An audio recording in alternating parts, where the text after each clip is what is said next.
వెలుగులో కంటికి అంతా కనబడుతుంది, కానీ అది ముగ్గు కాదు, దర్శనం. గతంలో జరిగితే తర్వాత జరగబోయేదాన్ని అంతా చూపిస్తుంది ఆ వెలుగు.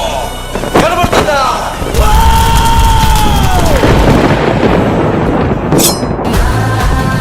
అమ్మా మాలచ్చి మాలచ్చి మాలచ్చమ్మా, మాకు పెద్దమ్మ సిన్నమ్మ నువ్వేనమ్మా.